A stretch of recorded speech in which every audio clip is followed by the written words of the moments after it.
పరమేశ్వరుడికి అభిషేకం చేసుకోవడం ద్వారా ఐశ్వర్యం వస్తుంది అనమాట. ఐశ్వర్యం అంటే డబ్బు అనుకుంటూ ఉంటారు, డబ్బు కాదు. మనకి ఏ సమయంలో ఏది రావాలో అది రావటాన్ని ఐశ్వర్యం అంటారు. ఇప్పుడు మనం పుట్టిన వెంటనే ఆరోగ్యం సక్రమంగా ఉంది, బాగుంది అంటే అది పరమేశ్వరుడు అనుగ్రహం. ఇప్పుడు పిల్లలు పుట్టిన తర్వాత పిల్లలకి ఆరోగ్యం బాగలేక బాక్స్ లో ఉంచి తల్లి పిల్లలను వేరు చేసి చాలా హాస్పిటల్లో చూస్తున్నాం, కానీ మనకు అలా కాదు, మంచి ఆరోగ్యం ఉంది అంటే అది పరమేశ్వరుడు అనుగ్రహం. తర్వాత చదువుకోవడానికి వెళ్ళాం, మంచి చదువు వచ్చింది.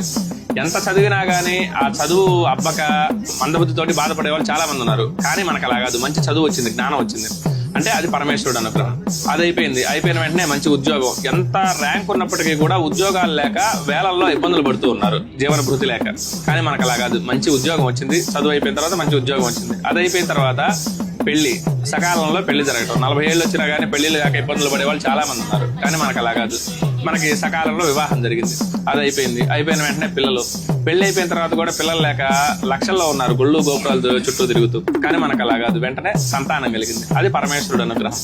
ఇప్పుడు కావాల్సింది ఏంటి? అన్యోన్య దాంపత్యం కావాలి, ఉండటానికి ఇల్లు కావాలి, తిరగడానికి వాహనాలు కావాలి, అలాగనే ఆరోగ్యం బాగుండాలి. వీటన్నిటికంటే ముందు ఆరోగ్యం బాగుండాలి.